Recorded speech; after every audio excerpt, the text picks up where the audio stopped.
विद्यार्थी मित्रों good morning. पूजा विद्यालयना online class में आपનું हार्दिक स्वागत है। तो आज આપણે ધોરણ 8 માં વિષય છે સોશિયલ સાયન્સ એટલે કે સામાજિક વિજ્ઞાન। તો એમાં પાંચમું ચેપ્ટર છે પ્રાકૃતિક પ્રકોપો। તો આજે આપણે પ્રાકૃતિક પ્રકોપો જે છે એના વિશે ચર્ચા કરીશું। तो આપણે જાણીએ છીએ કે જે પૃથ્વી છે એના આંતરિક અને બાહ્ય ફેરફારોને કારણે એમ કે કેટલાક કુદરતી પ્રકોપો એમ કે થતા હોય છે।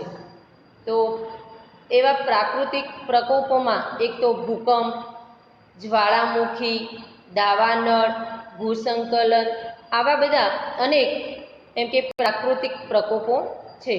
तो આપણે જોઈએ કે 12મી માર્ચ 2011 રોજ એમ કે કૃષ્ણાએ વર્તમાનપત્રમાં સુનામી હોનારતના ચિત્રો જોયા।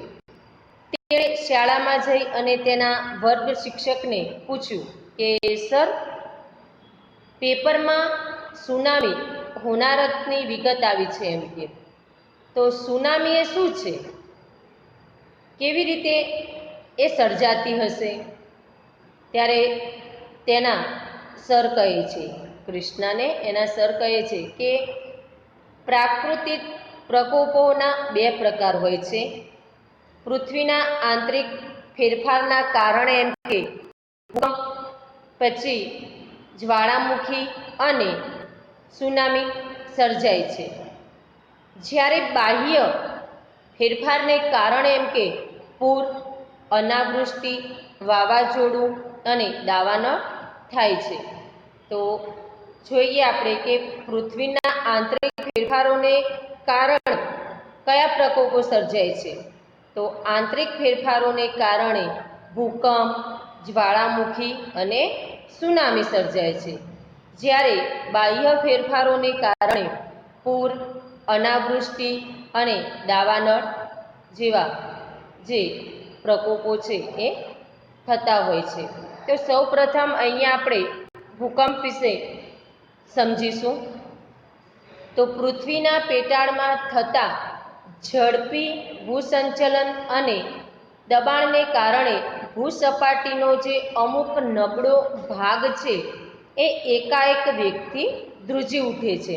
એટલે કે પૃથ્વીના પેટાળમાં જ્યારે ઝડપી ભૂસંચલન થાય છે અને ભૂસંચલન અથવા તો દબાણ થાય છે અને એ ભૂસંચલન અને દબાણના કારણે એમ કે ભૂસપાટીનો જે અમુક નબળો ભાગ છે એ એકાએક વેગથી ધ્રુજી ઉઠે છે અને આ આકસ્મિક ધ્રુજારીને ભૂકંપ કહે છે। ભૂકંપ ક્રિયાના ઉદ્ભવ સ્થળેથી ભૂકંપના મોજા પેદા થાય છે। જો વિદ્યાર્થી મિત્રો કે જે ભૂકંપના મોજા છે એ ક્યાંથી પેદા થાય છે? તો ભૂકંપ ક્રિયાના ઉદ્ભવ સ્થળેથી, જેને આપણે ભૂકંપ કેન્દ્ર કહીએ છીએ। ભૂકંપ કેન્દ્ર પૃથ્વીના નીચેના ભાગમાં હોય છે। ભૂકંપ કેન્દ્ર ક્યાં હોય છે? તો પૃથ્વીના નીચેના ભાગમાં। આ આંતરિક ભૂસંચલનને કારણે એમ કે ભૂકંપ થાય છે। તો વિદ્યાર્થી મિત્રો જુઓ, અહીંયા તમને ચિત્ર આપેલું છે કે જે ભૂકંપ થાય છે ત્યારે એમ કે જે ભૂસંચલન થાય છે અથવા તો પૃથ્વીના પેટાળમાં એમ કે જે અમુક નબળો ભાગ છે એ ધ્રુજી ઉઠે છે ત્યારે જુઓ અહીંયા કે જે બે સરખી સમતળ સપાટી છે એ એનાથી થોડીક દૂર ખસી ગયેલી છે। બાજુના ચિત્રમાં જુઓ કે મોટી મોટી જે ઇમારતો છે એ ભૂકંપના કારણે એમ કે હચમચી ગઈ છે અને જમીનના મૂળમાંથી એ ખસી પડી છે।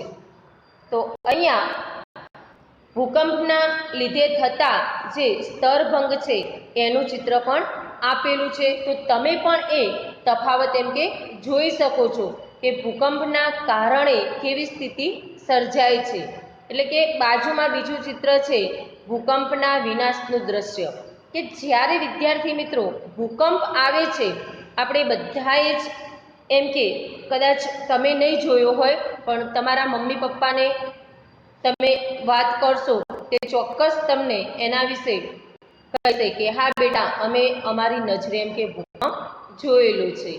2001માં 26મી જાન્યુઆરીના દિવસે આપણા ગુજરાતમાં એમ કે ભૂકંપ આવ્યો હતો. તો ભૂકંપના કારણે એમ કે ઘણું બધું એમ કે નુકસાન થતું હોય છે. મોટી મોટી ઇમારતો છે એ પણ હચમચી જતી હોય છે. કેટલાય લોકો એમ કે ભૂકંપના કારણે મૃત્યુ પણ પામે છે. ભૂકંપ કેન્દ્રમાંથી ભૂકંપ મોજા એમ કે બધે જ ફેલાય છે. એટલે કે ભૂકંપ કેન્દ્ર છે ત્યાંથી ભૂકંપના મોજા છે એ બધી જ જગ્યાએ ફેલાતા હોય છે. તેમાંથી કેટલાક મોજા ભૂસપાટીએ પહોંચી તેની અસર ફેલાવે છે. એટલે કે તેમાંના કેટલાક મોજા છે એ ભૂસપાટીએ પહોંચી અને તેની અસર ફેલાવતા હોય છે. ભૂકંપ કેન્દ્રથી પૃથ્વીની સપાટી નજીકના સ્થળ કે કેન્દ્રને ભૂકંપ નિગમન કેન્દ્ર કહે છે. તો અહીંયા વિદ્યાર્થી મિત્રો ખાસ તમારે ધ્યાન રાખવાનું છે કે ભૂકંપ નિગમન કેન્દ્ર એટલે શું?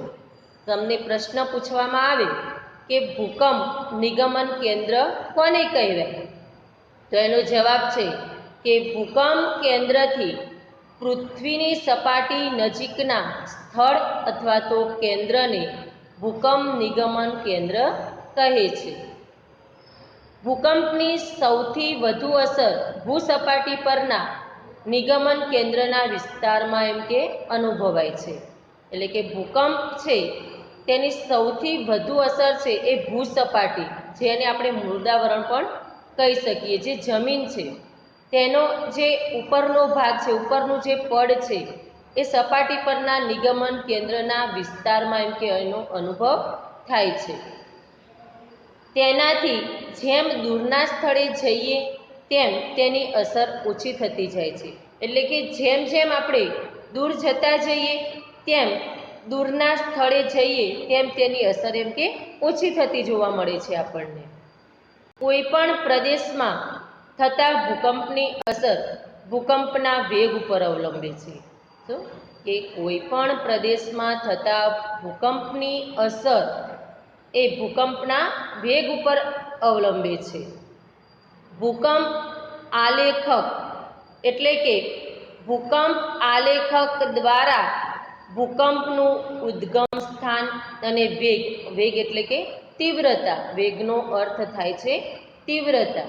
એટલે કે ભૂકંપ આલેખક દ્વારા ભૂકંપનું ઉદ્ગમ સ્થાન અને તેની તીવ્રતા જાણી શકાય છે.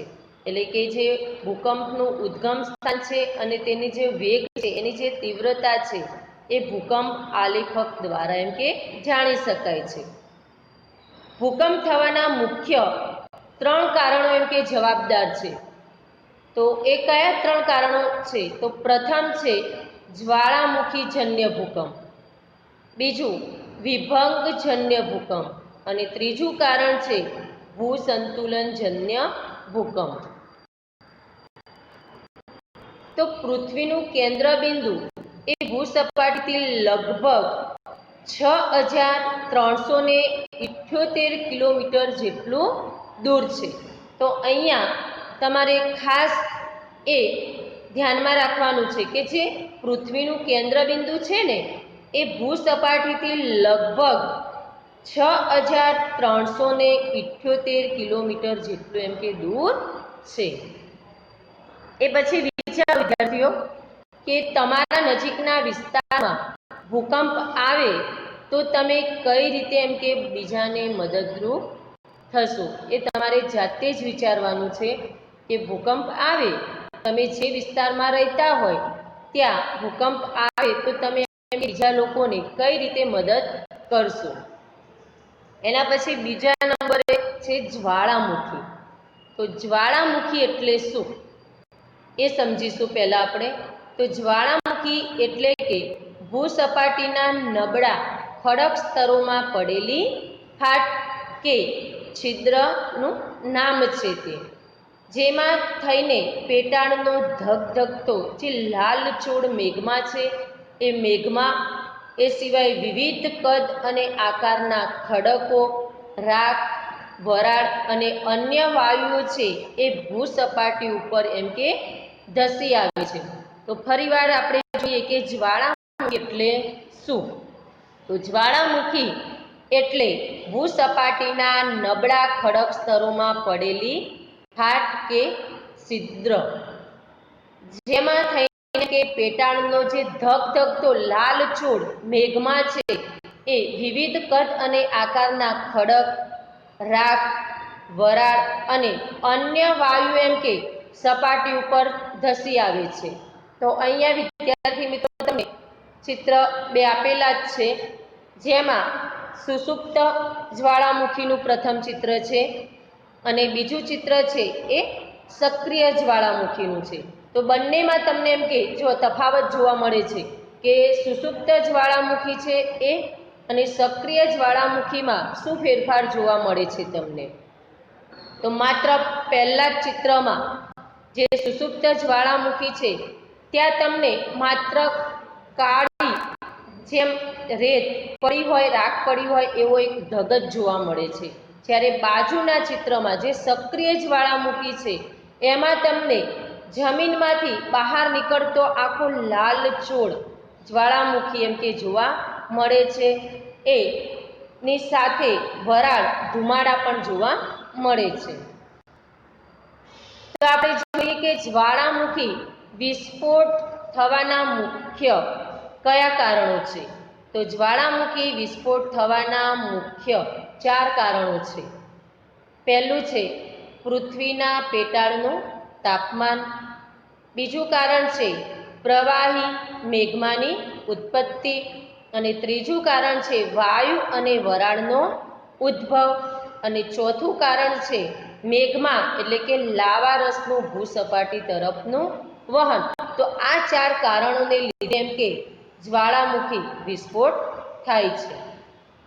તો મેઘમાની નીચે રહેલા ભારે વાયુઓ મેઘમાને ઉપર ધકેલે છે. શું કે જે મેઘમાની નીચે રહેલા ભારે વાયુઓ છે એ શું કરે છે? તો મેઘમાની નીચે રહેલા જે ભારે વાયુઓ છે એ વાયુઓને મેઘમાને ઉપર ધકેલે છે. બીજું કે ઉપરના નબળા ખડક સ્તરોની જે તિરાડો કે ફાટો દ્વારા પ્રવેશેલ જે પાણી છે એ પાણીની વરાળ થાય છે. અને આ દબાયેલી વરાળનો જથ્થો પૂરતી જગ્યા ન મળતા તે વેગથી બહાર નીકળવા પ્રયત્ન કરે છે. જુઓ કે જે આ પ્રયત્નમાં જ તે પોતાની સાથે પ્રવાહી મેઘમાને પણ જોરથી ઉપરની તરફ એમ કે ખેંચી લાવે છે. અને ભૂસપાટી ઉપર આવતા મેઘમામાં રહેલા જે વાયુઓ છે એ વાયુઓ દબાણ મુક્ત બનતા ભારે વિસ્ફોટ સાથે લાવા, વિવિધ કદ અને આકારના ખડકના ટુકડા, રાખ વગેરે આકાશમાં ઊંચે ઉછળે છે, જેને આપણે જ્વાળામુખી કહીએ છીએ. પછી બધા જ્વાળામુખીય પદાર્થો એમ કે નીચે પડે છે અને તેનો શંકુ આકારનો એમ કે આખો એક ઢગ રચાય છે. જો વરાળ અને વાયુઓનું પ્રમાણ વધુ હોય અને ભૂસપાટી ઉપર એમ કે સાંકડું છિદ્ર હોય તો ભયંકર વિસ્ફોટ થાય છે. જો વિદ્યાર્થી મિત્રો કે જો વરાળ અને વાયુઓનું પ્રમાણ જ્યારે એમ કે વધુ હોય છે ત્યારે ભૂસપાટી ઉપર એમ કે સાંકડું છિદ્ર હોય કે છિદ્ર છે સાંકડું હોય, નાનું હોય તો ભયંકર એમ કે વિસ્ફોટ થાય છે.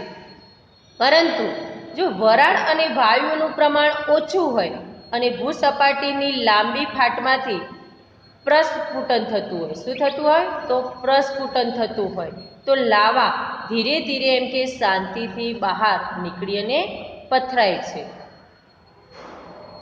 જ્વાળામુખીના મુખ્ય 3 પ્રકાર છે.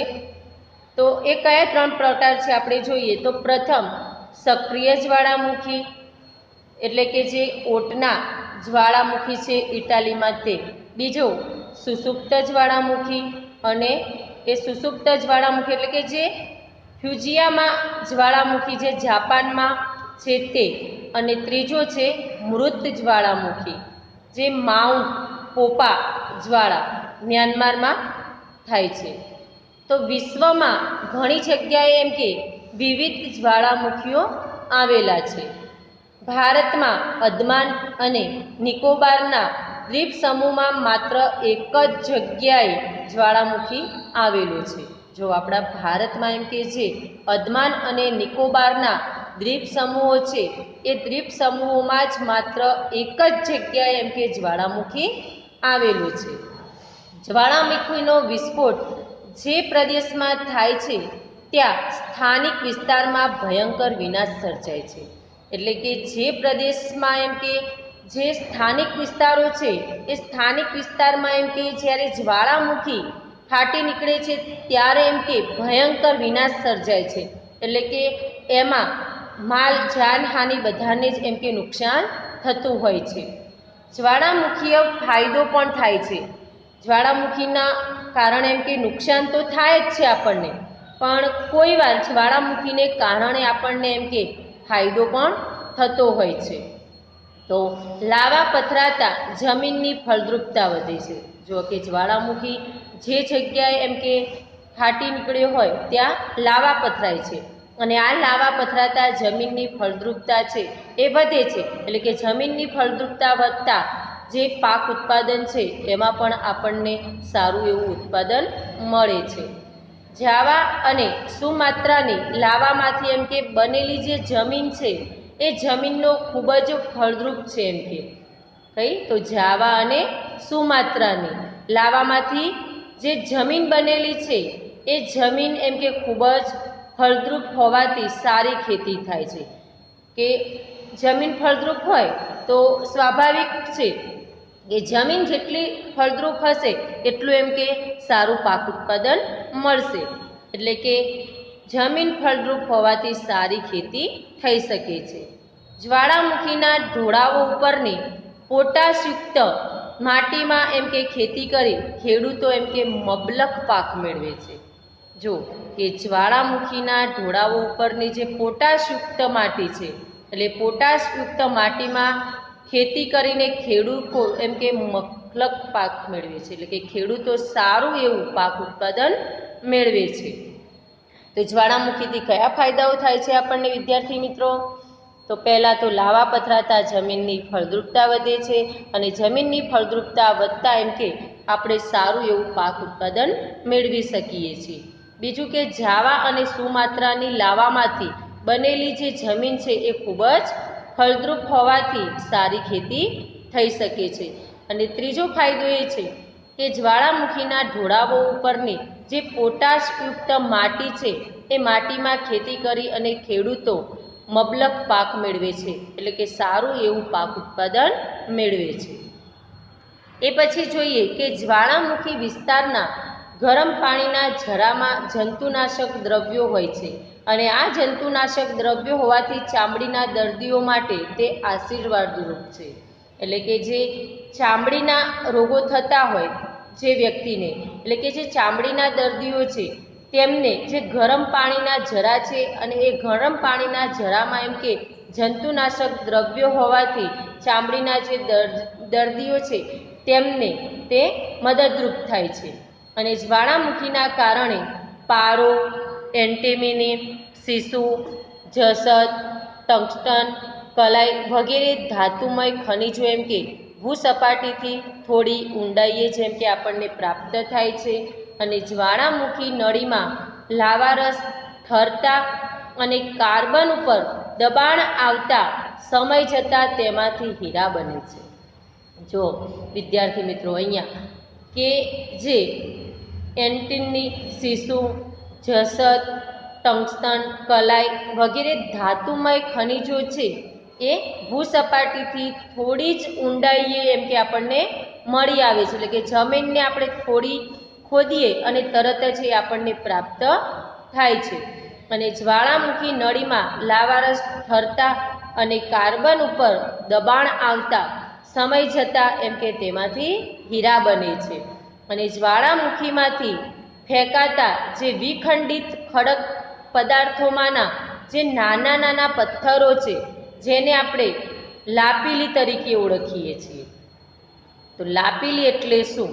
તો જ્વાળામુખીમાંથી ફેંકાતા જે વિખંડિત ખડક પદાર્થોમાંના નાના નાના પથ્થરો છે તેને લાપીલી તરીકે ઓળખીએ છીએ.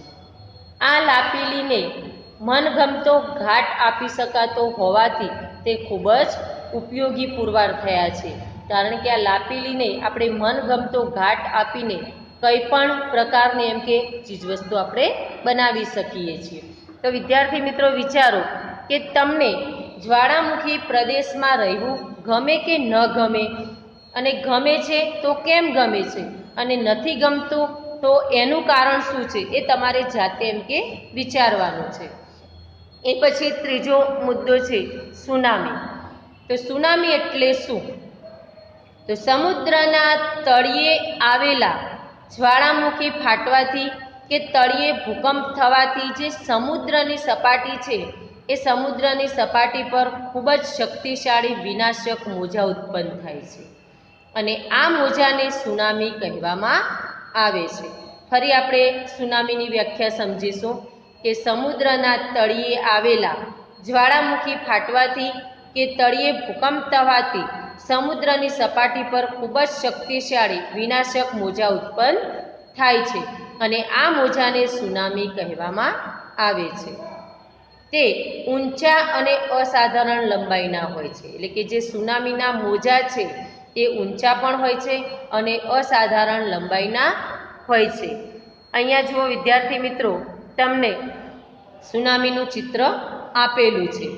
તો સુનામીના કારણે એમ કે ઘણીવાર મોટું નુકસાન થતું હોય છે કે જે દરિયા કિનારાના વિસ્તારો છે ત્યાં વસવાટ કરતા જે લોકો છે એમને ખૂબ જ તકલીફ થાય છે. જ્યારે સુનામી આવે છે ત્યારે એમાં એમને નુકસાન તો થાય છે, પરંતુ સાથે સાથે ઘણીવાર તેમને એમ કે પોતાની જાનહાનિ પણ થાય છે, એટલે કે ઘણાના મૃત્યુ પણ થાય છે. તો અહીંયા સુનામીના દ્રશ્યો તમે જોયા તો આપણે જોઈએ કે એની લંબાઈ આશરે 700 થી 1600 કિલોમીટર જેટલી હોય છે. જે સુનામીના મોજા છે એની લંબાઈ કેટલી હોય છે? તો આશરે 700 થી 1600 કિલોમીટર જેટલી. આ મોજાઓ ખૂબ જ ઝડપથી અને લાંબુ અંતર કાપનારા હોય છે. એટલે કે આ મોજાઓ છે એ ખૂબ જ ઝડપથી અને લાંબુ અંતર કાપે છે. આ પ્રકારના મોજાથી પાણી ઝડપથી કાંઠા પર ઊંચે સુધી ચડી જાય છે અને મોટી હોનારત સર્જે છે. જે આપણે 11 માર્ચ 2011માં જાપાનમાં એમ કે આ પ્રકારનું સુનામી જોવા મળ્યું હતું. તમને ખ્યાલ ન હોય તો તમારા મમ્મી પપ્પાને કદાચ ખ્યાલ હશે જ કે જાપાનમાં જે હોનારત સર્જાઈ હતી 11 માર્ચ અને 2011માં, તો એના વિશે તમને જાણવા મળશે. એ પછી જોઈએ કે વંટોળ કે ઝંઝાવાતથી મોટા અને શક્તિશાળી મોજા ઉત્પન્ન થાય છે. તો જે વંટોળ આવે છે અથવા તો ઝંઝાવાત આવે છે અને એના કારણે એમ કે શક્તિશાળી મોજાઓ ઉત્પન્ન થાય છે. તોફાન શમી ગયા પછી એનો આકાર બદલાય છે તથા ઊંચા અને લાંબી તરંગ લંબાઈના એમ કે મોજા બને છે. સમુદ્રમાં તેઓ ઉછાળા રૂપે રહે છે, એટલે કે ઉછળા રૂપે રહે છે, અને ઉદ્ભવ સ્થાનથી તે દૂર હજારો કિલોમીટર સુધી ફેલાતા હોય છે. એટલે કે જ્યારે સુનામી આવે છે દરિયામાં ત્યારે તેના જે મોજા છે એ તેના ઉદ્ભવ સ્થળેથી દૂર હજારો કિલોમીટર સુધી એમ કે ફેલાતા હોય છે. આ પ્રકારના મોજા જ્યારે સમુદ્ર કિનારે પહોંચે છે ત્યારે ભારે નુકસાન કરે છે, અને તેથી તેઓ પ્રલયકારી મોજાઓ પણ કહેવાય છે. કારણ કે સમુદ્રના મોજા જ્યારે દરિયા કિનારાની બહાર લાંબા સુધી ફેલાય છે ત્યારે એ પ્રલયકારી મોજા બને છે, અને એના કારણે ઘણું મોટું એમ કે નુકસાન પણ થતું હોય છે. કોઈ વખત સમુદ્ર કિનારે ઊંચી જગ્યા પરથી પણ મોટો ખડક અથવા તો હિમશિલા એકાએક સમુદ્રમાં તૂટી પડે છે. કે જે સમુદ્ર કિનારો છે એ સમુદ્ર કિનારાની ઊંચી જગ્યા પરથી એમ કે મોટો ખડક કે હિમશિલા એકાએક સમુદ્રમાં તૂટી પડે છે, અને એનાથી પણ પ્રલયકારી મોટા મોજાઓ એમ કે ઉત્પન્ન થાય છે. તો વિચારો વિદ્યાર્થી મિત્રો કે તમારું ઘર દરિયા કિનારે હોય અને સરકાર દ્વારા તમને સુનામીની સૂચના આપવામાં આવે તો સ્વ બચાવ માટે તમે શું કરશો? એના પછીનો પોઈન્ટ છે પૂર. તો અહીંયા જુઓ વિદ્યાર્થી મિત્રો, પૂરનું એક દ્રશ્ય તમને આપેલું છે. પૂર આવે ત્યારે શું થાય છે એ તમે બધા જ એનાથી પરિચિત છો. અત્યારે ચોમાસાની ઋતુ છે અને તમને અત્યારે પણ જે પૂર આવવાના કારણ એમ કે કઈ જગ્યાએ કેટલું નુકસાન થયું છે એના ન્યૂઝ પણ તમને સાંભળવા મળતા હશે. અહીંયા જે ચિત્ર આપ્યું છે એમાં જુઓ કે પાણીની વચ્ચે એમ કે શિવજીની જે મૂર્તિ છે તો છેક માથા સુધી પાણી આવી ગયું છે. આજુબાજુમાં જે ઝૂંપડપટ્ટી છે એ પણ એમ કે પાણીથી ઘેરાઈ ગઈ છે અને કેટલાક લોકો એમ કે પાણીમાં છે કમર સુધી પાણી સુધીમાં ઊભેલા તમને દેખાય છે. તો પૂરના વિનાશનું દ્રશ્ય આપણે જોયું. હવે જોઈએ કે નદીમાં એકાએક આવતા ધસમસતા પાણીના પ્રવાહને પૂર કહે છે. પૂર કોને કહેવામાં આવે છે? તો નદીમાં એકાએક આવતા ધસમસતા પાણીના પ્રવાહને પૂર કહેવામાં આવે છે. તો પૂર આવવાના મુખ્ય બે કારણો છે. કેટલા કારણો છે? મુખ્ય બે. કયા? તો પહેલું છે ચોમાસામાં જો નદીના ઉપરવાસમાં ધોધમાર વરસાદ પડે તો પૂર આવે છે. અને બીજું કારણ છે કે કોઈ નદી પરનો બંધ તૂટી જાય તો નદી કિનારા તેમજ નીચાણવાળા વિસ્તારમાં એમ કે પૂર આવે છે. ફરી આપણે સમજીએ કે પૂર આવવાના કયા બે કારણો જવાબદાર છે. તો પ્રથમ, ચોમાસામાં જો નદીના ઉપરવાસમાં ધોધમાર વરસાદ પડે તો પૂર આવે છે. અને બીજું કારણ છે કે કોઈ નદી પરનો બંધ તૂટી જાય તો નદી કિનારા તેમજ નીચાણવાળા વિસ્તારોમાં પૂર આવે છે. વિદ્યાર્થી મિત્રો જુઓ, અહીંયા એક કોષ્ટક આપેલું છે જે જાણવા જેવું છે. તો નદીનું નામ, પૂરથી પ્રભાવિત વિસ્તાર અને વર્ષ. તો ગંગા અને યમુના નદી તો ઉત્તર ભારતમાં ઈસવીસન 1978માં એમ કે પૂર આવેલું. એ પછી મચ્છુ નદીમાં જે મોરબીમાં આવેલી છે ત્યાં ઈસવીસન 1979માં પૂર આવ્યું હતું. એ પછી તાપી નદી જે સુરતમાં આવેલી છે ત્યાં ઈસવીસન 2006માં એમ કે પૂર આવ્યું હતું. એ પછી ચોથા નંબરે છે કોસી નદી જે બિહારમાં આવેલી છે ત્યાં 2008માં એમ કે પૂર આવ્યું હતું. તો ગંગા યમુના જે ઉત્તર ભારતમાં આવેલી છે નદી એમાં ઈસવીસન 1978માં પૂર આવ્યું હતું. બીજા નંબરમાં છે મચ્છુ નદી જે મોરબીમાં આવેલી છે ત્યાં ઈસવીસન 1979માં પૂર આવ્યું હતું. એ પછી ત્રીજા નંબરે છે તાપી જે સુરતમાં આવેલી છે ત્યાં 2006માં પૂર આવેલું. અને ચોથા નંબરમાં છે કોસી નદી જે બિહારમાં આવેલી છે ત્યાં 2008માં એમ કે પૂર આવ્યું હતું.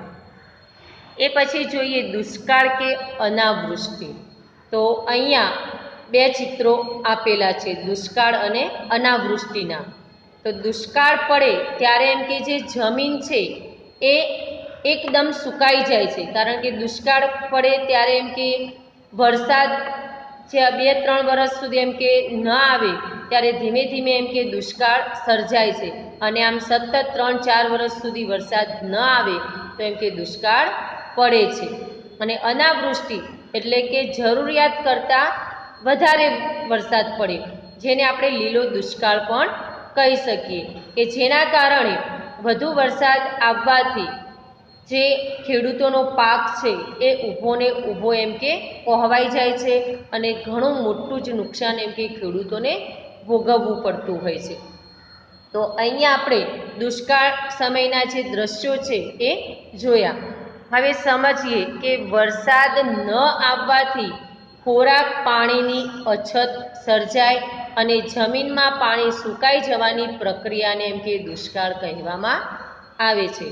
ફરી આપણે સમજીએ દુષ્કાળની વ્યાખ્યા કે વરસાદ ન આવવાથી ખોરાક પાણીની અછત સર્જાય અને જમીનમાં પાણી સુકાઈ જવાની પ્રક્રિયાને એમ કે દુષ્કાળ કહેવામાં આવે છે.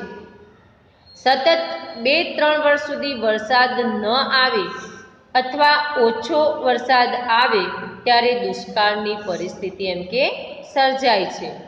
વધુ વૃક્ષો વાવવામાં આવે અને વાતાવરણને પ્રદૂષિત થતું અટકાવવામાં આવે તો દુષ્કાળની સંભાવના ઓછી રહે છે. આથી આપણે આપણા સ્કૂલમાં જે ઇતર પ્રવૃત્તિનો પ્રોગ્રામ કરીએ છીએ, જે ઇતર પ્રવૃત્તિઓ કરીએ છીએ, એમાં પણ આપણે વર્ષમાં એકવાર જે વધુ વૃક્ષો વાવોનો એક પ્રોગ્રામ રાખીએ છીએ અને એ દિવસે આપણે વૃક્ષારોપણ પણ કરીએ છીએ.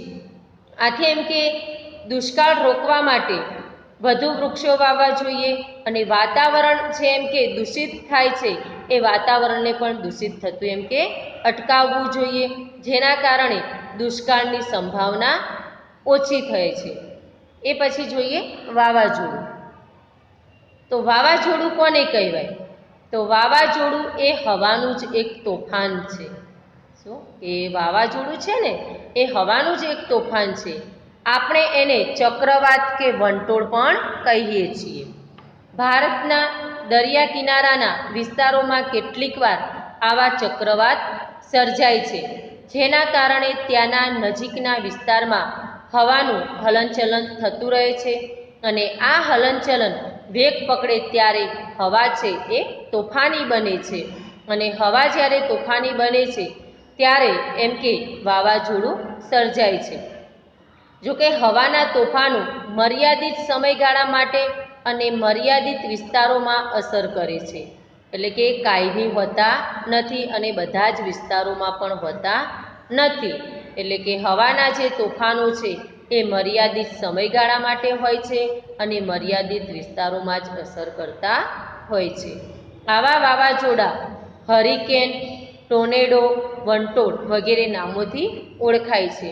ઘણીવાર તમને પ્રશ્ન પૂછવામાં આવે છે કે વાવાઝોડાના બીજા કયા નામો છે અથવા તો વાવાઝોડાને બીજા કયા નામોથી ઓળખવામાં આવે છે? તો ટોર્નેડો, વંટોળ વગેરે નામોથી એમ કે ઓળખવામાં આવે છે. ત્રીજું હરિકેન. હરિકેન, ટોર્નેડો અને વંટોળ આ 3 નામોથી પણ એમ કે ઓળખવામાં આવે છે. અહીંયા જો વિદ્યાર્થી મિત્રો વાવાઝોડાના દ્રશ્યો આપેલા છે કે વાવાઝોડું આવવાથી કેવી પરિસ્થિતિ સર્જાય છે. તો પહેલા ચિત્રમાં જુઓ કે જે ચિત્ર છે એમાં જે સામાન છે તૂટેલો ફૂટેલો પવનના કારણે એમ કે થાંભલા પડેલા દેખાય છે ત્યાં. બીજા ચિત્રમાં તમે જોઈ શકો છો કે વૃક્ષો છે એ એટલા બધા વાવાઝોડાના કારણે એમ કે એના પાંદડા તો ઉડે છે, સાથે સાથે એની ડાળીઓ અને આખા વૃક્ષો એટલા બધા હલી રહ્યા છે કે જેના કારણે આખાને આખા વૃક્ષો પણ વાવાઝોડાને કારણે પડી જતા હોય છે અને વાવાઝોડાના કારણે પણ જે ઝૂંપડ વિસ્તાર છે એ ઝૂંપડી વિસ્તારમાં રહેતા લોકો છે એમને ઘણું મોટું એમ કે નુકસાન ભોગવવું પડે છે કે એમની જે ઝૂંપડીઓ છે એ કાચી હોય છે અને આવા વાવાઝોડાઓને કારણે એમના ઝૂંપડા જે બનાવેલા હોય છે એ તૂટી જતા હોય છે. ઘણીવાર એમનો જે સામાન છે એ પણ એમ કે એ વાવાઝોડામાં ઉડી જતો હોય છે. અને બીજું કે વાવાઝોડાના કારણે જે વૃક્ષો છે એ આખાને આખા એમ કે મૂળમાંથી ઉખડીને નીચે પડતા હોય છે અને એના કારણે વાહન વ્યવહારમાં પણ ઘણી મોટી તકલીફો થતી હોય છે અને ઘણીવાર રસ્તા પણ બંધ કરી દેવામાં આવે છે. એ પછી તમારે વિચારવાનું છે વિદ્યાર્થી મિત્રો કે વાવાઝોડું ત્રાટકવાનું હોય ત્યારે સંદેશા વ્યવહારની સૂચના પ્રમાણે તમે શું કરશો? એ જ્યારે વાવાઝોડું આવવાનું હોય અને એ પહેલાં તમને સંદેશા વ્યવહારની સૂચના આપવામાં આવે ત્યારે એમ કે તમે શું કરશો? તમને સમાચાર મળે કે આટલા કલાક પછી આ દિવસે એમ કે વાવાઝોડું આવવાનું છે, તો તમે પૂર્વ તૈયારી શું કરશો એ તમારે જાતે વિચારવાનું છે. હવે જોઈએ દાવાનળ. તો અહીંયા દાવાનળના ચિત્રો આપેલા છે. તો તમે જોઈ શકો છો કે જંગલમાં દાવાનળ એમ કે ફાટી નીકળેલો છે અને લાલ છોડ તમને અહીંયા જે દાવાનળ છે એ ફાટી નીકળેલો જોવા મળે છે. તો જંગલોમાં વૃક્ષોના પરસ્પર ઘર્ષણ અથવા આકાશમાંથી પડતી વીજળી થકી કે બીજા કોઈ કારણસર એમ કે આગ લાગે છે, જેને આપણે દાવાનળ કહીએ છીએ. ફરી આપણે આ વ્યાખ્યા સમજીએ કે દાવાનળ કોને કહેવામાં આવે છે. તો જંગલોમાં વૃક્ષોના પરસ્પર ઘર્ષણ એટલે કે જે વૃક્ષો છે જંગલમાં એમની વચ્ચે એમ કે જ્યારે પરસ્પર ઘર્ષણ થાય છે અથવા તો આકાશમાંથી વીજળી પડતી હોય અને એ થકી બીજા કોઈ કારણસર આગ લાગે છે, જેને આપણે દાવાનળ કહીએ છીએ. તેનાથી વન્ય સંપત્તિને પારાવાર નુકસાન થાય છે. આપણે બધા જાણીએ છીએ કે જંગલમાં ઘણા એમ કે જંગલી પ્રાણીઓ રહેતા હોય છે. જ્યારે આ દાવાનળ ફાટી નીકળે છે ત્યારે ઘણા બધા એમ કે પ્રાણીઓ છે એ મૃત્યુ પામે છે અને એના કારણે ઘણા બધા પ્રાણીઓ પણ આપણે જોઈએ કે લુપ્ત પણ થઈ ગયા છે. હવે જોઈએ ભૂસંકલન. તો ભૂસંકલનનું અહીંયા તમને દ્રશ્ય આપેલું છે. એમાં પણ વિદ્યાર્થી મિત્રો તમે જોઈ શકો છો કે કેટલું મોટું નુકસાન થયેલું છે ભૂસંકલનના કારણે. તો ભૂસંકલનના બે પ્રકાર છે કે ભૂસંકલન કેવી રીતે થતું હોય છે. તો ભૂસંકલન થવાના પણ બે પ્રકાર છે. એક તો ભારે વરસાદના કારણે અથવા તો ભૂકંપના કારણે, અને કેટલીક વાર જમીન કે જે ભૂમિ પ્રદેશ છે એ ભૂમિ પ્રદેશનો ઉપરનો ભાગ નીચે તરફ ખસી જાય છે, તેને ભૂસંકલન કહે છે. તો ભૂસંકલન એટલે કે જે ભારે વરસાદ આવે છે અથવા તો ભૂકંપ થાય છે, એટલે કે વરસાદ આવવાના કારણે અથવા તો ભૂકંપ થવાના કારણે ઘણીવાર જમીન કે જે ભૂમિ પ્રદેશ છે એની ઉપરનો જે ભાગ છે એ નીચે તરફ ખસી જાય છે. ઉપરનો ભાગ છે શું થશે? નીચે તરફ ખસે છે અને એના કારણે ભૂસંકલન થાય છે. ઉદાહરણ તરીકે કે ચોમાસામાં ઘણીવાર ભૂસંકલનના કારણે એમ કે કોંકણ રેલવે વ્યવહાર ખોરવાઈ જાય છે. તો અહીંયા વિદ્યાર્થી મિત્રો જે કુદરતી પ્રકોપો છે એ પ્રકોપો વિશે આપણે આજે ચર્ચા કરી લીધી. તમે જે પ્રકોપો સર્જાય છે, આંતરિક અને બાહ્ય પ્રકોપો જે કુદરતી રીતે એમ કે સર્જાતા હોય છે, એના વિશે હવે તમને સમજ આવી ગઈ હશે.